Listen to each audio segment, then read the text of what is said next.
코인 세금 이야기에는 지금까지 정해진 결말이 하나 있었죠. 정부가 시작하겠다고 예고하고 연말 되면 국회에서 미뤄진다. 2022년 1월에 시작한다는 세금이 그렇게 미뤄져 왔고요. 2023년 1월도 2025년 1월도 다 똑같은 결말을 맞이했습니다. 예고 3번에 연기 3번. 그러다 보니까 투자자들 사이에서는 이 통념이 하나 자리를 잡았는데 이번에도 어차피 미뤄질 거다. 근데 오늘이요. 그 통념과 정반대 방향의 문서가 방금 전 도착을 했고 정부가 발표한 2026년 세제 개편안이 발표됐습니다. 그리고 이 문서에 코인 투자자들이 가장 기다리던 단어 유예가 들어가지 않았습니다. 그리고 그 대신 코인과 관련해가지고 새로 들어간 조항이 딱 한 가지가 있는데요. 이 조항의 정체까지도 확인을 하고 나시면 왜 이번에는 결말이 다를 수가 있는지가 보이기 시작을 하실 겁니다. 먼저 여기서 세제 개편안이라는 건요. 이 정부가 1년에 한 번씩 내년에 세금 제도를 어떻게 바꿀지 정리해서 국회에 내는 문서입니다. 재정경제부 측에서는 이번에 발표한 2026년 세제 개편안에서요. 가상자산 관련 소득세법 개정 내용을 담지 않았었고 재경부 쪽은 현행법 그대로 내년 1월달 과세하겠다는 입장을 정식으로 밝혔습니다. 미루고자 한다면 법을 고치는 내용이 이 문서에 반드시 실려 있어야 되는데 실리지 않았다라는 거예요. 그 안 실리는 거 자체가 정답인 셈이겠죠. 그럼 그 현행법에는 뭐라고 적혀있느냐? 지금 소득세법에 근거해가지고 내년 1월 1일, 2027년 1월 1일부터 코인을 팔거나 빌려줘서 생긴 소득은 기타 소득으로 분류돼가지고 세금이 붙게 됩니다. 1년 동안 번 돈이 250만 원을 초과하면요. 이 넘는 부분에 대한 기타 소득세 20%, 지방소득세 2%를 더한 22%를 내는 구조예요. 그리고 기타 소득이라는 거는 월급이나 사업소득 같은 다른 소득과 합치지 않고요. 코인 소득만 따로 떼어가지고 계산해서 끝내는 분류다. 이렇게 이해해 주시면 되겠고 그리고 이 과세의 대상이 되는 투자자 규모가 작년 12월달 업비트 누적 회원수 기준으로 1326만 명입니다. 어림잡아서 국민 4명 중에 1명꼴로 해당되는 규모인데 정말 엄청난 규모죠. 이 숫자를 어떻게 읽으셔야 되는지는 뒤에서 한 번 더 짚어드려 보도록 하겠습니다. 그럼 여기서 질문이 하나 생깁니다. 3번이나 미뤘던 세금이에요. 미룰 때마다 나름의 이유가 있어 왔습니다. 근데 왜 이번에는 안 미루겠다고 하는 걸까요?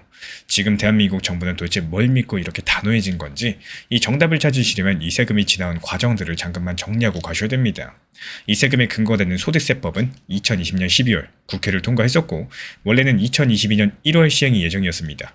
근데 2021년 말 대통령 선거를 앞두고 당시 후보였던 이재명, 윤석열 두 사람과 시장의 우려가 겹치면서 여야 합의로서 법을 고쳐 시행을 2023년 1월로 미뤘었는데요. 이후에도 국회는 두 차례 더 법을 고쳐가지고 시행 시점을 2025년 1월 그리고 2027년 1월까지 잇따라 연기를 했습니다. 여기서 오늘 이야기의 핵심이 하나가 나오는데 이 3번의 연기가 전부 국회가 법을 고치는 방식으로 만들어냈다는 사실입니다. 정부의 발표가 아니라 국회의 법 개정이었다는 거고 이 구조를 기억해 두시고 이제 실제 세금 계산으로 넘어가 보도록 할게요. 내년부터 시작된다는 이 세금이요. 실제로는 이렇게 계산이 됩니다. 예를 들어가지고 내년 한 해 동안 XRP를 사고 팔아서 500만원 정도 수익을 확정했다고 가정을 해볼게요. 250만원까지는 세금이 없습니다. 이걸 넘는 250만원에 대해서만 22% 세금, 그러니까 55만원을 내는 겁니다. 번 돈 전체의 22%가 붙는 게 아니라는 거, 이게 가장 많이들 오해하시는 부분이죠.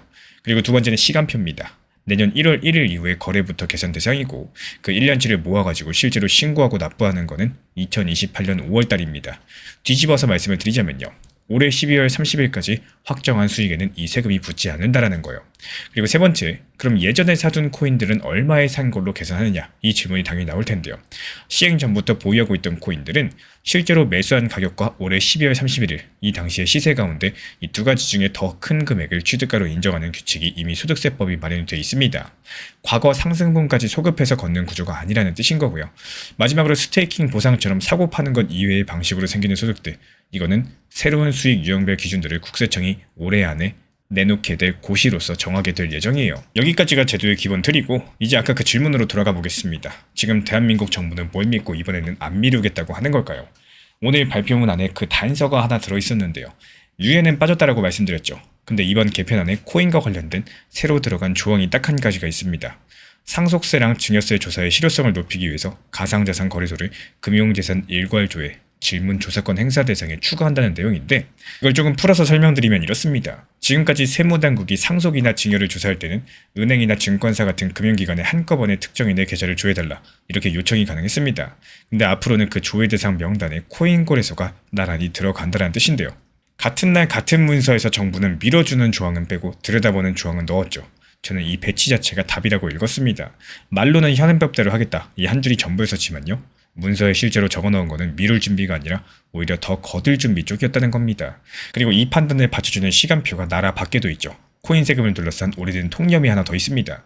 해외 거래소나 개인 지갑으로 옮기면 어차피 못 잡는다는 통념입니다. 여기에 카프, CARF라고 부르는 국제협정이 등장을 하는데요. 나라와 나라끼리 가상자산 거래 자료를 자동으로 주고받는 체계고 작년 12월 기준으로 76개국이 참여하고 있고요. 국세청에서는 내년부터 적용되는 이 체계의 시스템 구축을 올해 안에 끝낼 예정이다라고 해요. 그리고 이 가운데 일본과 독일, 프랑스를 포함한 48개국 국세청의 해외 가상자산 거래 자료가 당장 내년부터 확보가 되면서 그동안 세금을 매기기 어려웠었던 영역들이 상당 부분 사라질 거다라는 관측이 나옵니다. 나라 안의 준비도 조직 단계를 이미 지나갔고요. 국세청은 이 업무를 전담하는 디지털 자산 총괄과에 지난 6월 말 과장을 임명해가지고 지난달부터 팀 3개를 가동하고 있고요. 연내에 과세 관련된 고시를 준비하는 한편 또 거래 자료를 모아가지고 분석하는 통합 시스템까지도 연말 정식 가동을 목표로 하고 있습니다. 사실 방향성 자체는 예고가 돼 있었죠. 지난 5월 초 이미 재경부 담당 과장이 국회 토론회에서 내년 1월 예정대로 과세하겠다. 이런 입장을 공개석상에서 처음으로 밝힌 바가 있었고 오늘은 그 방침이 정부의 공식 문서로 확정된 날인 셈입니다. 근데 오늘 발표로 모든 게 끝났다고 보시면 그건 정확한 그림은 아닙니다. 아까 3번의 연기가 전부 국회에서 이뤄졌다고 말씀드린 이유가 바로 여기에 있는데요. 과세를 미루거나 없애는 법을 만들 수 있는 곳은 정부가 아니라 국회고 그 국회 쪽 움직임은 이미 시작돼 있습니다. 지난달 29일 국회 재정경제기획위원회에 가상자산 과세를 아예 폐지하는 소득세법 개정안이 상정됐죠. 지난 3월 당시 국민의힘 원내대표였던 송원석 의원이 표 발의한 법안으로서 이 소득세법에서 가상자산 소득세 조항 자체를 삭제하는 내용입니다. 상정됐다는 것은 상임위의 공식 안건으로 올라갔다는 뜻이고 야당의 논리는 형평성입니다. 지금 주식은 금융투자소득세 폐지로 대주주가 아닌 일반 투자자 수익에 양도세가 붙지 않는데 코인에만 22%를 일괄로 매기는 게 맞느냐라는 거예요. 인프라랑 준비가 미흡해서 과세 실효성도 떨어진다라고 주장을 합니다. 여기에 5만 명이 넘는 국민동의안 과세 폐지 청원까지도 별도의 소위에서 논의될 예정이고요. 그리고 폐지 법안은 이달 안에 꾸려질 조세 소위로 넘어가가지고 이르면 이번 달부터 본격적인 논의가 시작될 전망입니다. 정부랑 여당은 소득이 있는 곳에 세금이 있다. 이 원칙으로 과세 필요성을 적극 제기할 것으로 보이고 다가오는 8월 17일 여당 전당대회가 끝나가지고 새 지도부가 구성이 되면요. 당 차원의 구체적인 입장이 나올 거라는 전망도 있습니다. 그리고 오늘 발표된 개편안 자체도 입법 예고를 포함해가지고 절차를 거쳐서 다음 달 초 정기 국회에 제출될 예정이에요. 그러니까 진짜 결정은 오늘 내려진 게 아니라 이달부터 연말까지 국회에서 내려질 예정이라는 거예요. 그러면 그 국회에서 어떤 논의가 벌어질까요? 다시 제 판단의 영역입니다. 저는 이번 논의 중심이 미루느냐 마느냐에서 조건을 어떻게 손보느냐 쪽으로 옮겨갈 가능성이 있다고 보고 있는데 오늘 보도에 실린 전문가들의 목소리가 바로 그 근거입니다. 민주당 디지털자산 태스크포스 자문위원을 지낸 황석진 교수는요. 폐지보다는 면세 한도를 대폭 올리는 게 바람직하다. 그러면서 250만 원인 면세 금액을 2천만 원 이상으로 상향하자 이렇게 제안을 남겼고 지금 업계 쪽에서는 가상자산을 금융상품으로 분류하고 또 손실 이월 공제를 도입하면서 디지털 자산 기본법 시행 시점에 과세를 맞추자는 패키지 제안까지도 나왔습니다. 이 제안 목록을 뒤집어서 읽으면요. 지금 제도에 뭐가 빠져있는지도 보이실 텐데 손실 이월 공제를 넣자는 말은 지금 구조에는 올해 손실을 내년 이득에서 빼주는 장치가 없다는 뜻이기도 하겠습니다. 올해 크게 잃고 내년에 그만큼 벌어가지고 겨우 본전이 되더라도요. 내년에 번 부분에는 세금이 계산될 수 있는 구조라는 거죠. 폐지냐 시행이냐 이 대결의 뒤에서 이런 세부 조건들이 소위 논의의 실제 쟁점이 될 대목들입니다. 여기서 제가 보는 기본 흐름은 이렇습니다. 유예 없이 내년 1월달 시행이 그대로 가면서 국회 협상은 폐지나 유예보다는 면세 한도 같은 조건 조정 쪽으로 수렴할 가능성이 높다라는 거. 그 이유는 3가지입니다. 먼저 유예가 성립하려면 법을 고쳐야 되는데 이번에 정부랑 국회 다수당인 여당이 같은 방향에 서 있죠. 지난 3번과 가장 크게 달라진 지점입니다. 두 번째로 미룰 때마다 명분이 있던 준비 부족이라는 논리가 약해졌습니다. 전담 조직, 분석 시스템, 국제 정보 교환까지도 시간표가 전부 다 올해 안과 내년 초에 맞춰져 있으니까요. 3번째로 반대쪽 목소리조차도 폐지 일변도가 아니라 한도 상향이나 제도 정합성 쪽으로 나오고 있습니다. 이 논의의 초점이 이미 조건 협상 쪽으로 옮겨가 있다는 뜻이겠죠. 이거 3가지만 확인하시면 돼요.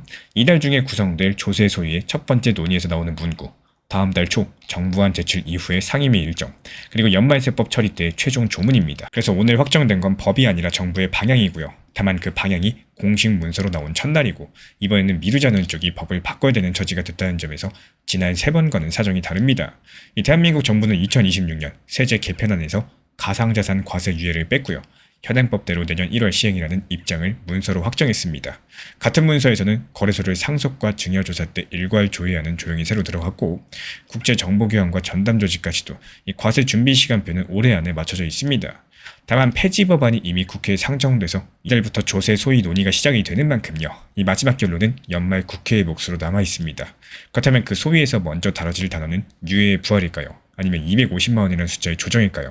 이 조세 소위 첫 번째 논의 소식이 나오는 날 그 문구를 들고 다시 찾아뵙도록 하겠습니다. 현재 제가 안내드리고 있는 정보방 입장에 대해서 관심이 있으신 분들이 최근에 많아지셨습니다. 간단하게 한번 설명드려보도록 하겠습니다. 먼저 항상 무슨 일이 있어도 업비트, 빗썸, 현물 매매로서만 안내드리고 있기 때문에 원칙 매매를 잘 활용하시는 것들을 추천을 드려요. 이 세 가지 방으로서 안내를 드리고 있는데요. 첫 번째로 가장 구독자분들께서 관심 있어 하시는 리플 전용방입니다.